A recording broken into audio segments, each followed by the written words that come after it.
Ladies and gentlemen, welcome back to the Dark and Stormy Nights. I'm Loki. And I'm Tyr.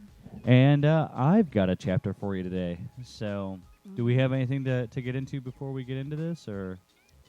Oh, Lord. Not that I'm thinking of at the moment. I think that we could probably just jump right on into reading. Okay. Now, I apologize for the buzz. I think we have a bad cable somewhere, and I can't find out which one. I think it's this green one here, but we'll fix that for next time. Yep. Yeah, I think it's the green one. Okay. All right. So, for this chapter, we planned on a little invasion, and then Eliot and it was calming things down after the ridiculousness of the last chapter. Eliot and Lee kind of taking a break from the sorcerers at the moment. But that was a very small part of this chapter. Right. And then there's a combine council meeting. Right. So, all right. Okay. So I'm going to get into this. The old wallpaper store was unusually dark, in direct contrast of its usual late-night hours. The only light that was that of the moon, illuminating the old linoleum floors, and the glow of the LED display of an old radio, which played "Respect" by Aretha Franklin. No old woman and her beehive guarding the path to the warehouse, and no disco dragon wallpaper, no strange smell of incense, and no humming neon tube lights overhead. My document hates me. It just jumped all the way to the end. There we go. Suddenly, the lobby sprung to life with the sparks of a cutting torch that sliced through the locks like butter. And in an instant, the doors were cut and flung apart with a bang. Flashlights flooded the store with blinding beams of UV light. Red lasers dotted the walls from the gun sights. Tactical boots made a rhythmic tapping on the linoleum as the strike team stormed the building in orderly procession. The beams of intense light swept the aisles and around every corner. No recess was left unexplored as the team secured each section of the wallpaper store. The team breached the counter, flinging the hinged countertop to the side. Next, the strike team melted through the beaded curtain and into the warehouse in much the same orderly manner. Before the team could venture far into the warehouse, a pair of three-headed German shepherds bolted out from the back office to attack the team. In a fury of barking and gunfire, one operative was injured and both Cerberus were subdued. The freight elevator was nowhere to be found. Instead, in the place where it usually returned, appeared to be an ordinary cinder block wall, complete with stains and graffiti. The team approached quietly and orderly. From behind, one among them advanced and set an old-looking wooden puzzle box down in front of the wall. He gently tapped two places on the sides of the box, and then the team backed away from the wall as one. A moment later, the box began to move autonomously and sporadically shaking and slowly solving itself. It rattled and let out what sounded like little chuckles. The strike team watched intently for what seemed like forever, as the box slowly transformed into the image of a wooden gnome holding a ball bomb, which let out a cartoonish, maniacal laugh. The wooden gnome lit the fuse and exploded. Magic coursed through everything the explosion hit. Blue energy flew about like a barrage of out-of-control bottle rockets, activating all things magical within 20 feet. The wall sprung to life, and the freight elevator appeared, coming to a roaring stop in front of the strike team. They rapidly boarded the elevator, strapped themselves in, and threw the control lever to down. In a flash, the elevator careened through a twisting and turning shaft until it suddenly slowed, coasting to a stop in the eerie, dark bazaar. The silence was almost deafening, and a fog drifted about, obscuring any view the team... obscuring any view. The team swept their lights about, which reflected against the fog, further shortening the field of vision. The leader gave a hand signal, and the team simultaneously shut off the bright beams and switched to infrared goggles, which only picked up a large, hot haze, almost as useless as the lights. The team quickly resorted to just using sighting lasers. After some quick hand signal instructions, the team spread out to cover as much of the bazaar as they could. The men quickly found themselves jumping at shadows. Pop! One fired at what he thought was a hostile. Pop! One fired at something that touched him. Pop! One fired into the shadows, and then it all broke loose. The sound of fully automatic gunfire filled the bazaar. Flashes further blinded the team. They each backed toward the freight elevator, but all fell silent before they could make it there. Eliot stood outside the door to an expensive penthouse, comparing the address on the slip of paper the old dragon gave him to the one on the fancy door. He cleared his throat and cupped his hands to his mouth to test his breath. He cocked his head to sniff his armpits, straightened his clothes, gained his composure, and finally built up the courage to knock on the door. After a moment, a little girl in a fancy dress answered the door. She was fair-skinned and blonde-haired. Her eyes were the most striking ice blue Eliot had ever seen. He could swear that they almost cast light. This alarmed Eliot at first, until he remembered that she was actually a young dragon. Once Eliot regained his composure, he stuck out his hand to shake hers. The girl just looked at his hand out in the air. Hi, I'm Eliot. Your uncle sent me. The young girl grumbled, why? He's so stupid. What? Eliot blurted out in confusion. Look, kid, the little girl lectured Eliot. I'm like 100 years old, and I'm a dragon with magic and minions and shit. No offense, but what the hell is a little human going to do that I can't do for myself? Eliot hadn't thought of that until just now, and found himself blushing in embarrassment. A deal was made, however, and he intended to honor it. Friendship, he squeaked out, with a fear of embarrassing himself hanging in the air. Right, what she asked, as she noticed what he said. Friendship, I would like to be your friend. I'm fucking this up, hold on, I lost my place. My document keeps jumping, I apologize. At first, Shayla thought to dismiss the offer, and then she thought about how she'd never had a friend before. She thought a moment longer about the idea and almost dismissed it, until she remembered the things that she wanted to try that she could use a friend for. Okay, new friend, we can give this a trial run. Let's see how good you are at Mario Kart.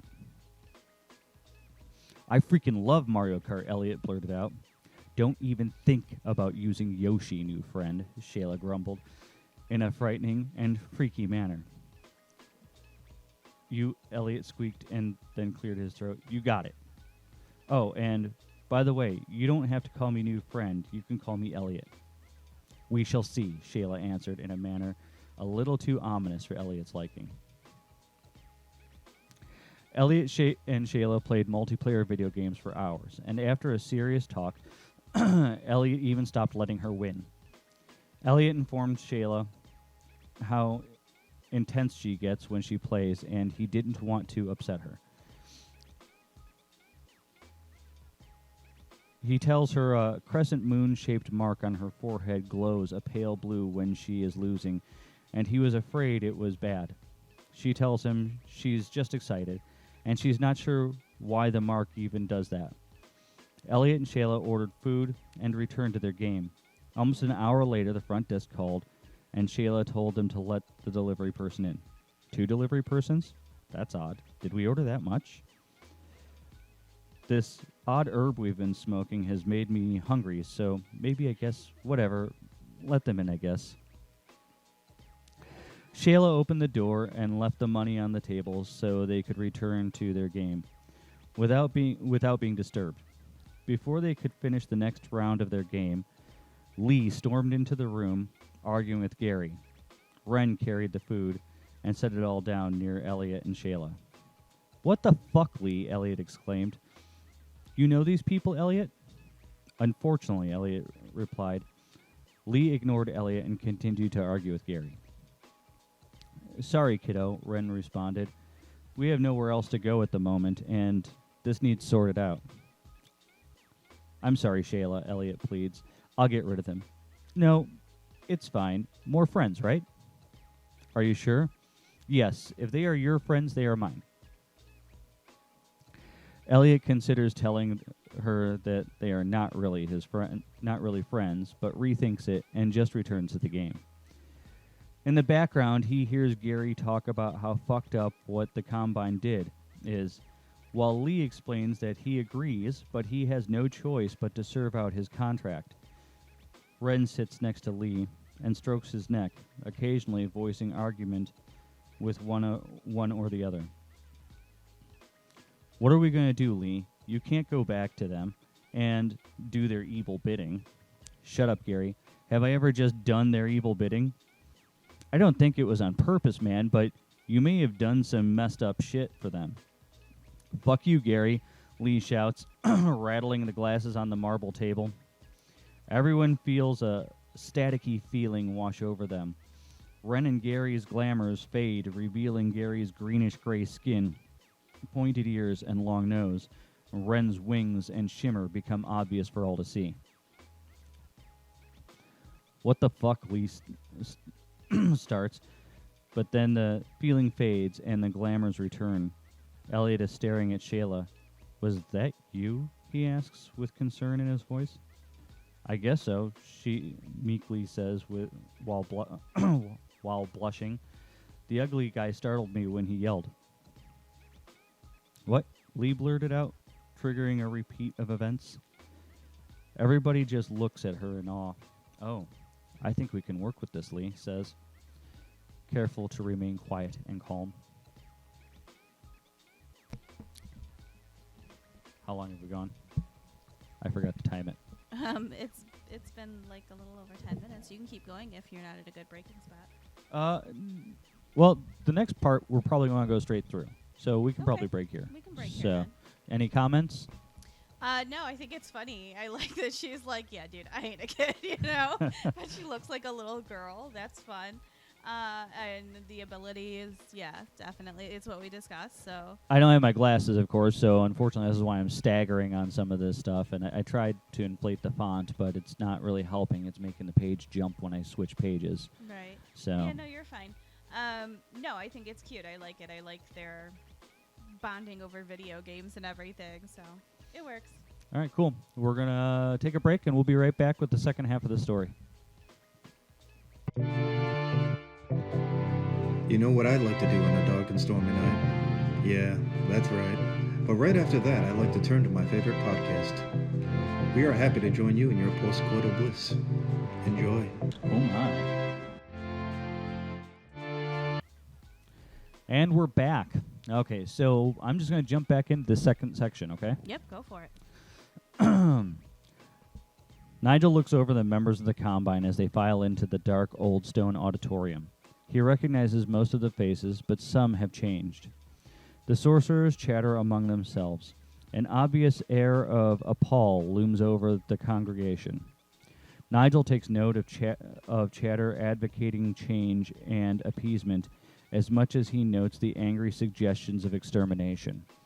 He measures his place in the room against where he estimates these dangerous whispers to be, so that he can later try to confirm suspicions. He paces the floor in the center of the auditorium with a handful of index cards held behind his back.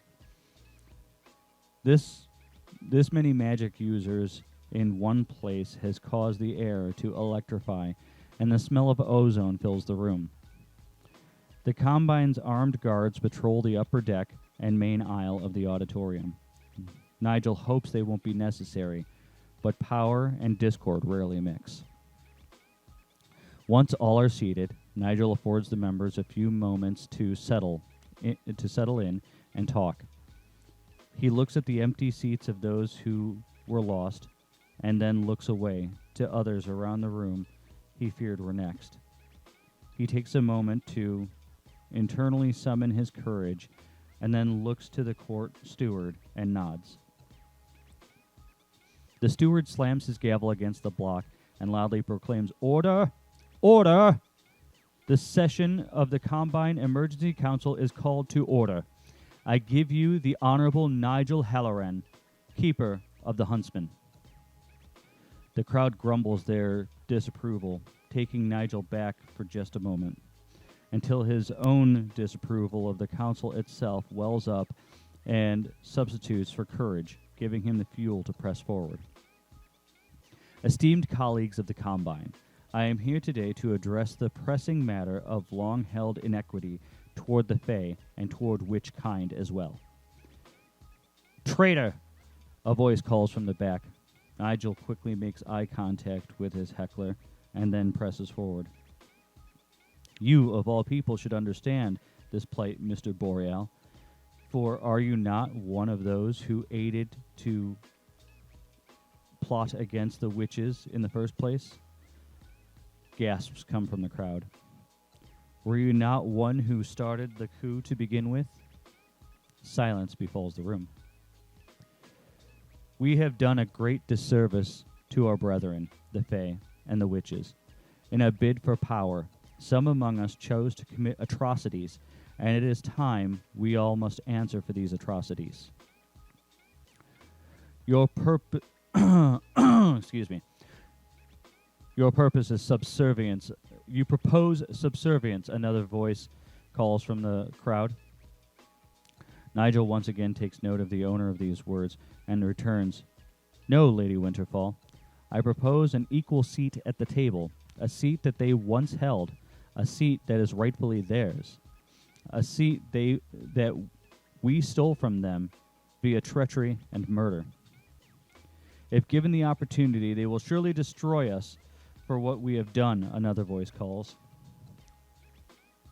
"So let me be clear, Miss Fairbanks. You are concerned that we will be treated as we have treated them should we attempt to make this right." Nigel was met with outrage for this comment.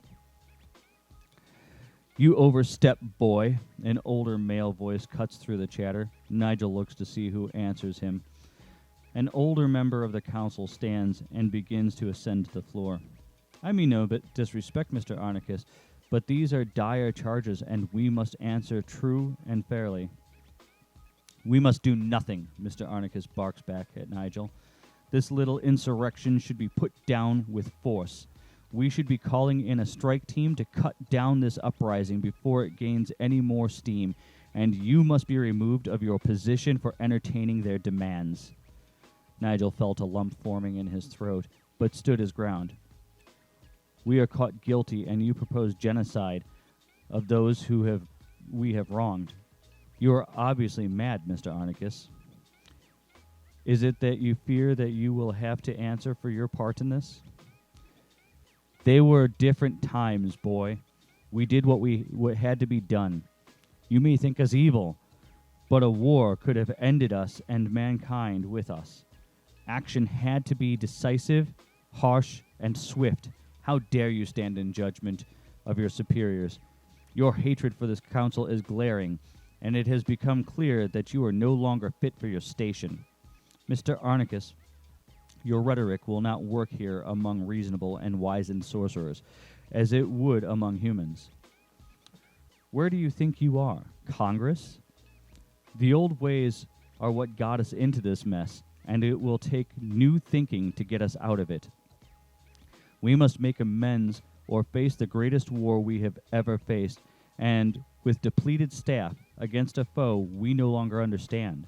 It is better we forge alliances with new allies than to commit to another legacy of bloodshed. You are a fool, boy. Call me a boy one more time, sir, and we will most certainly have problems. Now, if you will afford this council the respect it deserves, I say we vote on this matter. I say diplomacy and return to the. Sorry, I corrected my words. Trisected council, and you call for extermination. I believe this to be a simple choice, but in respect of the fine tradition of our combine, we will hold a show of hands. All in favor of diplomacy? I see. And all in favor of extermination? I will not lie. The vote was closer than I expected. Per the decree of the combine, the vote is locked. With a slight majority favoring extermination, we will hear more argument and vote again after a break. The steward slams his gavel down. Crack, crack. Recess, recess. Be back in 1 hour. He then stands, turns, and exits the room through a chamber door behind him. Mr. Arnicus returns to the section he was seated in and retrieves a coat and a briefcase. He speaks to the group he was seated near for a moment before they exit together. The group of men and women, older members of the Combine, walk down the hall in silence together, peeking in rooms that they pass until they seem to find one that is satisfactory. Nigel attempts to spy on them, but their paranoid caution seems to be paying off, as Nigel can discern little but their affiliation. The group filed into a room they had settled on, and then closed the door. Nigel used every spell he could think of to eavesdrop, but all failed. Not a sound left the room, and it was of great concern to him. He knew if he could hear even just a little bit, it could be Mr. Arnicus' undoing, and after the disrespect he showed, he would do anything to undo him. As Nigel stands in the hall rubbing his chin, thinking of ways to listen in on the secret meeting, he is passed by member after member of the Combine, who offer compliments on his handling of Mr. Arnicus and his ethic, or his ideas. At first, Nigel is paying little mind as the task at hand has him distracted, but soon he takes notice. His mind shifts. Nigel begins to see a more attainable goal. Those who have approached him have had one thing in common.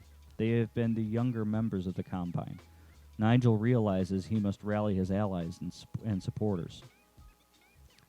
Nigel rushes to his chambers and begins frantically writing. He had wasted 15 minutes stalking Arnicus and his cabal, so he knew he had to use the rest of his break wisely. Nigel's hands frantically penned his words. He carefully planned his attack and transformed it into inspiration. Before long, he knew he was ready, and just in the nick of time, no less. He rushed from his chambers and back to the auditorium floor. Mr. Arnicus and his group were already there, seated and waiting. Soon, the rest of the Combine filtered in. Nigel steadied himself. It was hard enough speaking in front of an audience, let alone a room of his superiors. He ran his hands down his suit as if to straighten it, and once again cleared his throat as the last of the council took its seat and began to quiet. He looked down at his feet a moment. "Your nerves are showing, Nigel," Mr. Arnicus cracked. "Nerves are the result of caring, sir, and I will not apologize for caring." The gavel struck twice. "We are back in session," the steward calls. The room falls silent for a moment.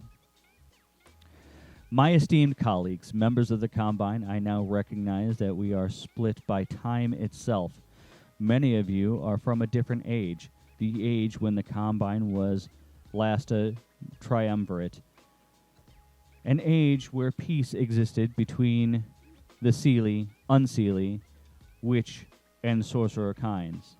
Our people entered into a co-council and by proxy rulership of this world many millennia ago, and peace of a mystical variety reigned for ages. We saw no major mystical cataclysms in over 2,000 years. There are almost none of our kind from that time left, the time when mysticism ran wild. There are most definitely none on the council from that age.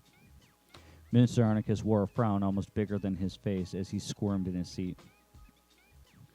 What we do have are some children of the era of the beginning of peace, those spoiled by the peace, those who benefit from the Combine but did no work to achieve it, heirs to the work of men and women much greater than ourselves. Instead of peacemakers and protectors, we have power seekers and fearmongers, men and women who seek to enrich themselves rather than protect and nurture our world. On the other hand, we also have those who have begun to take their place, a generation of sorcerers who wish to once again enrich and nurture a more equitable world. Do you know why this happens? From the excrement of tyranny, the flowers of a revolution grow. Your abuse, your corruption has cultivated your own opposition. No tyrant may reign forever, for every tyrant builds the rebellion against themselves. It is inevitable. Men like Mr. Arnicus are responsible for uprisings like what we have. It is the iron rule of the Combine over those we have no right to rule over alone that has brought us to the doorstep of war. Do we enter? I guarantee that if we choose the path Mr. Arnicus and his colleagues have offered, war will be the only outcome. War, luckily enough for us, is not, however, our only option. Wise men and women will choose diplomacy, for war is the failure of those in power. So I ask you once again to make a choice. You can stand with me in the name of a diplomatic and equitable solution, or you can stand with Mr. Arnicus, who represents our failure. Mr. Arnicus stands from his seat in a huff and slams his staff on the floor. This disrespect is outrage, and when this is done, you will be ruined, he shouts. This council has been charged with protecting the world from those monsters, and that is what we are doing. Is it a failure that has kept the humans safe? No, it is our swift and decisive judgment. If we are perceived as weak, they will destroy us. What you are proposing will destroy this council, and in short order, the world. This, Mr. Arnicus pauses as the lights in the room dim. Suddenly, he looks around. The large presentation monitor slowly lowers from the ceiling and flickers to life. At first, all it shows is a jumpy static. The image eventually clears, and a four-way split security footage feed becomes visible. Nigel signals the guards to search the building. The team scrambles, securing the room, and then the rest of the building. The top left corner of the feed shows a group of armored vehicles enter a parking lot. The men exit the vehicles and approach a building. One of the men cuts the doors open. The team duck walks into the building, sweeping the first room with their lights, which can now be seen on the lower right portion of the screen. After a meticulous search of the room, they pass the counter, through a beaded curtain, and into what appears to be a warehouse. In the top right portion of the screen, the audience seems shocked as the men quickly kill a pair of what appear to be three-headed guard dogs, and then set what looks like explosives against the wall. What is this? Mr. Arnicus inquires, seemingly confused. The device in the video explodes in a flurry of energy that causes the wall to spring to life. An elevator appears, and the team boards it, secures themselves. A moment later, the elevator drops out of sight. Put a stop to this at once, Mr. Arnicus demands. But his demands are not met. The rest of the council seem riveted to their seats. The bottom left screen activates as the elevator arrives, showing the team making hand signals and then spreading out throughout the expansive underground room. The team members sweep the room with precision and efficiency. Shut this off, Mr. Arnicus demands as he makes a move for the audiovisual booth. It is hard to make out the team in the dense fog that seems to blanket the room until the first shot is fired. The crowd gasps. Then the next shot is fired, and the chatter starts. When a flurry of fire begins, the crowd's audible outrage is obvious. Mr. Arnicus looks around himself in fear at his colleagues as he tries to push past a guard at the AV room. But the guard stands his ground and instructs Mr. Arnicus to sit down. The feed goes black a moment, and then a dank cinder block room can be seen. There is one of the mercenaries from the strike team strapped to the chair. A small gray-skinned man with spiky hair wearing all black fiddles with the recording equipment, while an extremely tall and thin creature with inky black skin walks up behind the mercenary. The small, gray-skinned man kneels down in front of the camera. "Are you watching this?" he says as he picks up the camera. The tall, oily creature wraps its inky fingers around the mercenary's head. He begins to scream, and light spills out of his mouth and his eyes as he does. The screams begin to sound like static, and soon like multiple voices. The camera pans to the wall where the light spewing from the mercenary forms images like a movie played from the mercenary's mind. The image was as though shot from a person's perspective, as if the eyes were a camera. The mercenary walked through what looked like a business office, probably a law firm. Mr. Arnicus drew the attention of Nigel as he once again attempted to push past a guard that told him to sit down. Nigel found himself thankful for the anti-magic field that permeated this room. He turned his attention back to the screen, which revealed why Mr. Arnicus was so eager to leave. The mercenary entered an office and closed the door. There, Mr. Arnicus and a few of his associates who were with him today sat at a table and motioned for the mercenary to sit down. He did so, and the woman on the left of Mr. Arnicus pushed some paperwork over to him. He signed it and handed it back. We need your team to exterminate an infestation that is causing issue for us." The man to the right of Mr. Arnicus spoke matter-of-factly. "When? Tonight, during the meeting at the Combine. It must be quick and quiet. Don't we need approval? We will have it, but by then they will be tipped off by that Nigel character, and we mustn't allow them to escape. Understood. Parker, we need them fully exterminated. Let none get away. Understood, sir." The image fades as the camera turns back to the mercenary. The creature's fingers unwrap from his head, and the light pouring from his mouth and eyes dim. The camera turns to the little gray man. "Your people just tried to exterminate us. Handle your shit or this means war. Got it?" By the time the lights in the council chamber return, the guards have surrounded Mr. Arnicus and his group. The steward bangs his gavel furiously as the chatter stirs into a cacophony. "Order! Order!" he yells, banging his gavel. The room quiets once again. "Mr. Arnicus, you and your colleagues, as defined by the video we have just seen, are charged for crimes against this court and against the Fey people. Do you understand?" "You have no right," Arnicus hisses. "Men, take these prisoners to the dungeon to await trial."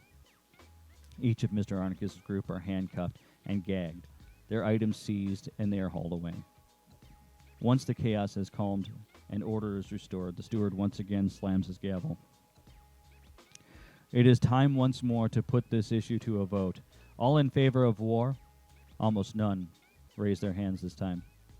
"All in favor of a treaty?" Nigel smiles as he sees overwhelming support. "So it shall be." Okay. All right. That was much longer than the first section. Yeah. But it was really good. I liked that, Nigel kind of realized his power once people started talking to him and like making comments, and that speech was really good. Like it was good. I am not a good speechwriter, but no, you really are. That was great. So, well, I'm glad it turned out. Loki for president. Maybe one day, huh? And I never set the timer. So. Oh, I did. We're way over. Oh, are we over? Yeah. All right. Well, hey, we can always see them all next week. So why don't you join us for a exciting plotting episode. Don't forget to check us out on Twitter at the Dark Stormy K1, on Reddit at r/Dark and Stormy Nights. We're on Facebook, and you can find this podcast anywhere where you can find podcasts and on YouTube. So we'll see you next week. Bye.